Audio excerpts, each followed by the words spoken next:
ವಕೀಲರು. 20 ವರ್ಷ ಆಗಿದೆ ಲ್ಯಾಂಡ್ ಅನ್ನು ಅಕ್ವೈರ್ ಮಾಡಿ. ಇವತ್ತು ಯಾವ ನೈಸ್ ಕಂಪನಿ ₹1 ಆಗದೆ ಅವನು ಸ್ವಂತ ಸರ್ಕಾರದಿಂದ 10 ರೂಪಾಯಿಗೆ ಭೂಮಿನ ಲೀಸಿಗೆ ತಗೊಂಡು ಆ ಭೂಮಿ ತಗೊಂಡೋಗಿ ICICI ಬ್ಯಾಂಕಿಗೆ ಹಣ ಇಟ್ಟು, ಸರ್ಕಾರದ ಭೂಮಿನ ಹಣ ಇಟ್ಟು 150 ಕೋಟಿ ಬ್ಯಾಂಕಿಂದ ಸಾಲ ತಗೊಂಡು ಬಂದು ಸರ್ಕಾರದ ಭೂಮಿನ ಹಣ ಇಟ್ಬಿಟ್ಟು ದುಡ್ಡು ತಂದು ಈ ಒಂದು ಯೋಜನೆ ಪ್ರಾರಂಭ ಮಾಡ್ತೀನಿ ಅಂತಕ್ಕಂಥದ್ದಕ್ಕೆ ಏನ್ ದೇವೇಗೌಡರು ಇದಕ್ಕೆ ಸಹಕಾರ ಕೊಡಿ ಅಂತ ಹೇಳಿದ್ರ ನಿಮಗೆ? ಯಾವಾಗ ದೇವೇಗೌಡರು 2002 ಕನಕಪುರ ಲೋಕಸಭಾ ಕ್ಷೇತ್ರ ಅವತ್ತು ಚುನಾವಣೆ ಬಂತು, ಉಪಚುನಾವಣೆ. ಆಗ ಅವರು ಅಲ್ಲಿ ಗೆದ್ದಾಗ ಈ ಭಾಗದ ರೈತರು ಬಂದು ದೇವೇಗೌಡರನ್ನ ಕೇಳಿದ್ರು, ಈ ತರ ಎಲ್ಲ ಆಗಿದೆ ಅನ್ಯಾಯ, ನಮಗೆ ನ್ಯಾಯ ಕೊಡಿಸಿ ಅಂತ ಹೇಳಿ. 2002ನೇ ಇಸ್ವಿಯಿಂದ ಅವರು ಆ ರೈತರ ಪರವಾಗಿ ಯಾವೊಂದು ಹೋರಾಟ ಮಾಡಿದ್ದಾರೆ, ಆ ಕೋರ್ಟ್ನ ವಕೀಲರುಗಳಿಗೆ ಹಣ ಕೊಡಬೇಕಾದರೆ ಎಷ್ಟೇ ಸಾಲ ಮಾಡಿದ್ದಾರೆ, ನಿಮ್ಮ ಯೋಗ್ಯತೆಗೆ ದೇವೇಗೌಡರನ್ನ ಪ್ರಶ್ನೆ ಮಾಡ್ತೀರಾ? ಅವರ ಉಗುರಿನ ಸಮಾನಕ್ಕಿಲ್ಲ ನೀವು, ಉಗುರಿನ ಸಮಾನಕ್ಕಿಲ್ಲ ನೀವು. 70 ವರ್ಷ ರಾಜಕೀಯ ಮಾಡಿ ಯಾವ ರೀತಿ ಬದುಕಿದ್ದಾರೆ ಗೊತ್ತಿದೆ ನಮಗೆ. ಅವರ ಬಗ್ಗೆ ಪ್ರಶ್ನೆ ಮಾಡ್ತೀರಾ? ಇವತ್ತು ನಾವು ಎತ್ತಿರ್ತಕ್ಕಂಥ ಪ್ರಶ್ನೆ, ಹೌದು ಕುಮಾರಸ್ವಾಮಿ ಕೂಸು ಬಿಡಿದಿದ್ದು, ಯಾವ ಟೌನ್ಶಿಪ್ ಬರಲಿಲ್ಲ, ನಿಮ್ಮ ಯೋಗ್ಯತೆಗೆ ಮಾಡ್ಲಿಕ್ಕಾಗಲಿಲ್ಲ. ಅವ್ರ ಜೊತೆ ಯಾವ ರೀತಿ ಸಂಬಂಧ ಮಾಡಿದ್ದೀರಿ? ಎಷ್ಟೆಷ್ಟು ಲ್ಯಾಂಡ್ನ ರೈತರಿಗೆ ಡಿನೋಟಿಫಿಕೇಶನ್ ಮಾಡಿಬಿಟ್ರೆ ಜೈಲಿಗೆ ಹೋಗ್ಬಿಡ್ತಾರಂತೆ.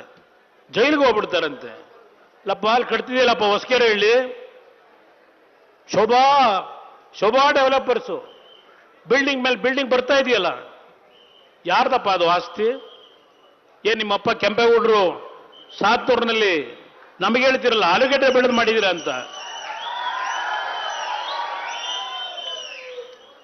ಅಲ್ಲಿ ಬರ್ತಾ ಇದೆಯಲ್ಲ ಬೃಹತ್ ಕಟ್ಟಡ, ಹೆಂಗಪ್ಪ ಡಿನೋಟಿಫಿಕೇಶನ್ ಆಯ್ತು? ಯಾರಪ್ಪ NOC ಕೊಟ್ಟರು ನಿಮಗೆ? ಶೋಭಾ ಡೆವಲಪರ್ ಜೊತೆ ಆ ಮನೆ ಕಟ್ಟಿರೋದು ಶೋಭಾ ಡೆವಲಪರ್ ಇದೆಯಲ್ಲ ಸದಾಶಿವನಗರದಲ್ಲಿ. ನೀವು ಯಾವ್ಯಾವ ರೀತಿ ಕಾನೂನು ಬಾಹಿರವಾಗಿ ಏನೇನು ಮಾಡ್ಕೊಂಡು, ಈಗ 1400 ಕೋಟಿ ಆಸ್ತಿವಂತರು ಈ ರಾಜ್ಯದಲ್ಲಿ, ಈ ದೇಶದಲ್ಲಿ ಮುಖ್ಯಮಂತ್ರಿಗಳು ಯಾರಿದ್ದಾರೆ? ಇವತ್ತು ಅತ್ಯಂತ ಶ್ರೀಮಂತ ಮುಖ್ಯಮಂತ್ರಿ ದೇವೇಗೌಡರು, ಕುಮಾರಸ್ವಾಮಿ ಮಕ್ಕಳ ಅತ್ಯಂತ ಶ್ರೀಮಂತ ಮಕ್ಕಳು. 100 ಎಕರೆ ಭೂಮಿ ಉಳಿಸ್ಕೊಳ್ಳೋದಕ್ಕೆ ನಾವು ಹೋರಾಟ ಮಾಡ್ತಾ ಇದ್ದೀವಿ. ಹೌದಪ್ಪ, ನನ್ನ ಜಮೀನು ಇಲ್ಲಿರ್ತಕ್ಕಂಥ ಎಲ್ರಿಗೂ ಗೊತ್ತಿದೆ.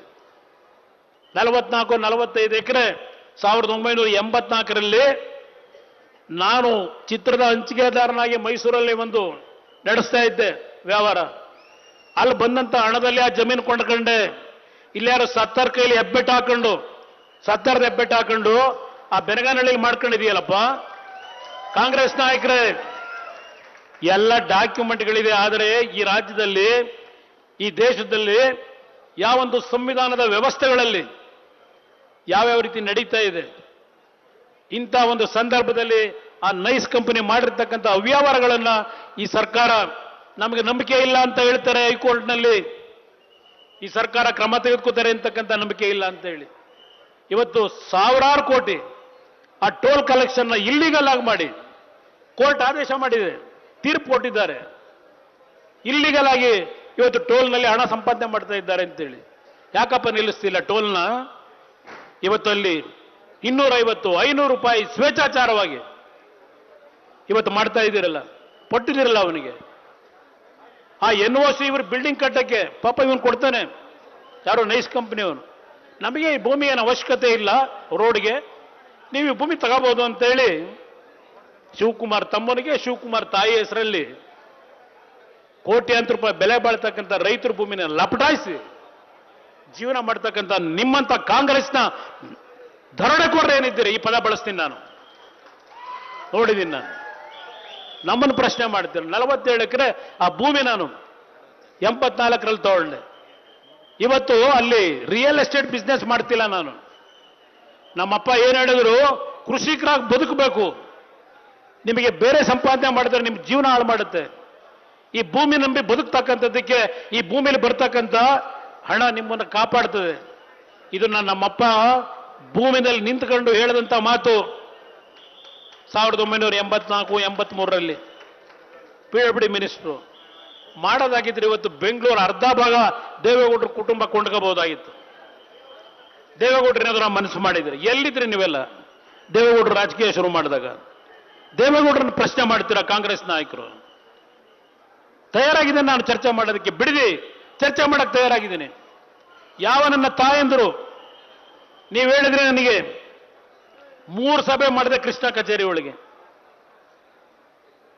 ಒಂದಿಬ್ರು ತಾಯಂದ್ರು ಹೇಳಿದ್ರಿ, ನೀನು ದುಡ್ಡು ಕೊಡ್ಬೋದಪ್ಪ, ಆ ದುಡ್ಡು ತಗೊಂಡು ನಾವೇನು ಮಾಡೋದು? ನಮ್ಮ ಮಕ್ಕಳು ಆ ದುಡ್ಡು ತಗೊಂಡೋಗಿ ಎಲ್ಲೋ ಕಳೆದ್ರೆ ನಾವು ಬೀದಿ ಬರ್ತೀವಿ. ಹಲವಾರು ರೀತಿ 3 ಗಂಟೆ 4 ಗಂಟೆ ನನ್ನ ಭಾಗದ ರೈತರನ್ನ, ನನ್ನ ತಾಯಂದ್ರನ್ನ ಕೂರಿಸ್ಕೊಂಡು ಕೃಷ್ಣ ಕಚೇರಿಯಲ್ಲಿ ಊಟ ಮಾಡಿಸಿ ಚರ್ಚೆ ಮಾಡಿದ್ದೇನೆ. ನಿಮಗ ಯೋಗ್ಯತೆ ಇದೆಯಾ ನನ್ನ ರೈತರ ಜೊತೆ ಕೂತು ಚರ್ಚೆ ಮಾಡಿ ಕೃಷ್ಣ ಕಚೇರಿಗೆ ಕರೆದು ನಿಜವಾದ ರೈತರನ್ನ ಕರೆದು ಚರ್ಚೆ ಮಾಡೋ ಯೋಗ್ಯತೆ ಇಟ್ಕೊಂಡಿದ್ದೀರಾ ನೀವು? ಇದನ್ನು ಕೇಳಲಿಕ್ಕೆ ಬಯಸ್ತಾ ಇದ್ದೇನೆ. ಯಾವ 106 ಎಕರೆ ಮಾಡಿಲ್ಲ. ಯಾವ ರೆಡ್ ಝೋನ್ ಅಂತ ಹೇಳ್ತೀರಿ, ರೆಡ್ ಝೋನು. ಆ ರೆಡ್ ಝೋನ್ ಆದ್ಮೇಲೆ ಭೂಮಿ ಖರೀದಿ ಆಗಿಲ್ವ ಅಲ್ಲಿ?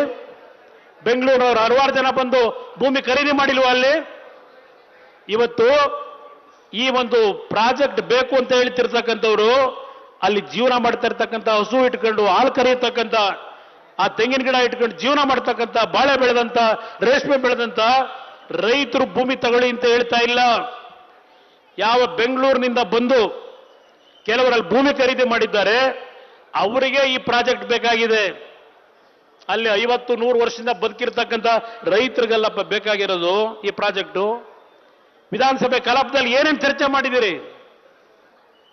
ಇದೇ ಮಲ್ಲಿಕಾರ್ಜುನ್ ಖರ್ಗೆ, ಧರ್ಮ್ ಸಿಂಗ್, ಸಿದ್ದರಾಮಯ್ಯ, ಮಾಧುಸ್ವಾಮಿ, ಶ್ರೀರಾಮರೆಡ್ಡಿ, ಇದೇ ಶಿವಕುಮಾರ್ ಏನೇನು ಭಾಷಣ ಮಾಡಿದ್ದೀರಿ ವಿಧಾನಸಭೆ ಕಲಾಪದಲ್ಲಿ 2007 ಜುಲೈ ಮತ್ತು ಆಗಸ್ಟ್ ತಿಂಗಳಿನಲ್ಲಿ? ತೆಗೆದು ನೋಡಿ ಒಂದು ಬಾರಿ. ಕೊನೆಗೆ ಏನು ಹೇಳಿದ್ದೇನೆ ನಾನು? ನನ್ನನ್ನು ರಾಜಕೀಯವಾಗಿ ಜನ್ಮ ಕೊಟ್ಟಂತಹ ಪುಣ್ಯಾತ್ಮ ತಂದೆ ತಾಯಂದರಿಗೆ ನೋವನ್ನ ಕೊಟ್ಟು ಈ ಪ್ರಾಜೆಕ್ಟ್ ಅನ್ನು ಮುಂದುವರಿಸ್ತಕ್ಕಂಥ ಪ್ರಶ್ನೆ ಇಲ್ಲ, ನಿಲ್ಲಿಸ್ತೀನಿ ಅಂತಕ್ಕಂಥ ಮಾತು ಹೇಳಿದೆ ನಾನು. ಅದು ಒಂದು ಪ್ರಪೋಸಲ್ ಯಾತಿಗೆ ತಂದು ಬೆಂಗಳೂರಿನ ಒತ್ತಡ, ಈ ನೈಸ್ ಕಂಪನಿ ಹಾಕಿರೋ ದೋಖ, ಇದೆಲ್ಲದರ ಹಿನ್ನೆಲೆಯಲ್ಲಿ ಬೆಂಗಳೂರು ಸುತ್ತಮುತ್ತ ಟೌನ್ಶಿಪ್ ಅನ್ನ ಮಾಡಬೇಕು ಅಂತಕ್ಕಂಥ ನಿರ್ಧಾರ ಮಾಡಿದ್ದು ನಿಜ. ನಾನು ಇಲ್ಲ ಅಂತ ಹೇಳ್ತಾ ಇಲ್ಲ. ಆದರೆ ಅಂತಿಮವಾಗಿ ನೀವೇ ಕೊಟ್ಟಿರ್ತಕ್ಕಂಥ ಸಂಶೋಧನಾ ಸಮಿತಿ ಶಿವಕುಮಾರ್ ಎಲ್ಲಿದ್ದೀರಪ್ಪ? ಓಹೋ ಹೇಳಿದ್ರು ಅವತ್ತು ನೀವು ಪಾದಯಾತ್ರೆ ಶುರು ಮಾಡಿದಾಗ, ಏನೋ ಟಿವಿನಲ್ಲಿ 10 ನಿಮಿಷಕ್ಕೂ ಬಂದಿದ್ದು. ಉತ್ತಮವಾದಂಥ ರಸ್ತೆ, ಉತ್ತಮವಾದಂಥ ಕ್ರೀಡಾಂಗಣ, ಉತ್ತಮವಾದಂಥ ಉದ್ಯಾನವನ, ಏನು ಸೆಂಟರು, ಭಾಷಣ ಟಿವಿನಲ್ಲಿ. ನೀವು ಪಾದಯಾತ್ರೆ ಶುರು ಮಾಡಿದ ತಕ್ಷಣ ಉತ್ತಮವಾದಂಥ ಕ್ರೀಡಾಂಗಣ, ಉತ್ತಮವಾದಂಥ ರಸ್ತೆ, ನಿಮ್ಮ ಯೋಗ್ಯತೆಗೆ ಬೆಂಗಳೂರು ನಗರ ಕುಲುಗೆಡಿಸಿದವರು 5 ವರ್ಷದ ಕಾಂಗ್ರೆಸ್ ಸರ್ಕಾರ ಈ ರಾಜ್ಯದಲ್ಲಿ ಕುಲುಗೆಡಿಸಿರ್ತಕ್ಕಂಥ. ನಾನು 20 ತಿಂಗಳು ಮುಖ್ಯಮಂತ್ರಿ ಆದಾಗ ಹಲವಾರು ಯೋಜನೆಗಳಿಗೆ ತೀರ್ಮಾನ ತೆಗೆದುಕೊಂಡಿದ್ದೆ. ಯಾವ ಪೆರಿಫೆರಿಯಲ್ ರಿಂಗ್ ರೋಡು ಇವತ್ತು 28,000 ಕೋಟಿಗೆ ಎಲ್ಲೆಲ್ಲಿ ಸಾಲ ಮಾಡ್ಕೊಂಡು ಕೂತಿದ್ದೀರಿ? ಯಾರ್ಯಾರ ಕಮಿಷನ್ ತಗೊಳ್ಳಿಕ್ಕೆ ಆ ಯೋಜನೆ ಬೇಕು ಅಂತ ಹೊರಟಿದ್ದೀರಿ? ಕೇವಲ 3,000 ಕೋಟಿಲಿ ಮುಗಿದು ಹೋಗೋದು ಅವತ್ತು ರಸ್ತೆ. ಯಾವೊಂದು ಇಲ್ಲಿ ನಮ್ಮ ಹೆಬ್ಬಾಳದ ಫ್ಲೈಓವರ್ 30 ಕೋಟಿನಲ್ಲಿ ತೀರ್ಮಾನ ಕೊಟ್ಟಿದ್ದೆ ಆ ಒಂದು ಸುರಂಗ ಮಾರ್ಗ ಮಾಡಲಿಕ್ಕೆ, ಬರೀ 30 ಕೋಟಿನಲ್ಲಿ. ಇವತ್ತು 9,000 ಕೋಟಿ. 9,000 ಕೋಟಿ. ಏನು ಮೊನ್ನೆ ವಿಧಾನಸಭೆ ಕಲಾಪದಲ್ಲಿ ಈ ರಾಜ್ಯದ ಮುಖ್ಯಮಂತ್ರಿಗಳನ್ನೆಲ್ಲ ನೆನೆಸ್ಕೊಂಡ್ಬಿಟ್ಟಿದ್ದಾರೆ. ಕುಮಾರಸ್ವಾಮಿಗೆ ದೂರದೃಷ್ಟಿ, ಅತ್ಯಂತ ಅದ್ಭುತವಾದಂಥ ಕಲ್ಪನೆಗಳ ಮುಖಾಂತರ ನಾಡಿಗೆ ಒಳ್ಳೆ ಕೆಲಸ ಮಾಡಿದ್ರು. ಹಾಗಿದ್ರೆ ಕೇಳ್ತಾ ಇದ್ದಲ್ಲಪ್ಪ, ಚನ್ನಪಟ್ಟಣ ಚುನಾವಣೆಯಲ್ಲಿ ಎಲ್ಲಿದೆಯಪ್ಪ ನಿನ್ನ ಸಾಕ್ಷಿ ಗುಡ್ಡೆ ಅಂತ ಹೇಳಿ? ಎಲ್ಲಿದೆ ಕುಮಾರಸ್ವಾಮಿ ಸಾಕ್ಷಿ ಗುಡ್ಡೆ? ಎಲ್ಲಿದೆ ದೇವೇಗೌಡರು ಸಾಕ್ಷಿ ಗುಡ್ಡೆ? ಭಾಷಣ ಮಾಡಿದ್ರಲ್ಲಪ್ಪ, ಈ ಕುಮಾರಸ್ವಾಮಿ ಸಾಕ್ಷಿ ಗುಡ್ಡೆ ಕಾಣಿಸ್ತಾ ಇದೆಯಾ ನಿಮಗೆ ಈಗ? ಅದರಿಂದ ಇವತ್ತು ಯಾವ ಹೋರಾಟ ಇವತ್ತು ನಮ್ಮ ರಾಜ್ಯದ, ನಮ್ಮ ದೇಶದ ಒಕ್ಕೂಟದ ವ್ಯವಸ್ಥೆನಲ್ಲಿ ಅಂತಿಮವಾಗಿ ನ್ಯಾಯಾಲಯದಲ್ಲೇ ತೀರ್ಪು ಸಿಗಬೇಕು. ಯಾವ ನೈಸ್ನ ಅಕ್ರಮಗಳು 30 ವರ್ಷದಿಂದ ಏನು ಮಾಡ್ಕೊಂಡು ಬಂದಿದ್ದ, ಇವತ್ತು ಅಂತಿಮವಾಗಿ ಆ ನ್ಯಾಯಾಲಯದಲ್ಲಿ ತೀರ್ಪೇನು ಕೊಟ್ಟಿದ್ದಾರೆ, ಅದು ದೇವೇಗೌಡರ ಹೋರಾಟದ ಫಲ ಇವತ್ತು ನಾವು ಕಾಣ್ತಾ ಇದ್ದೇವೆ.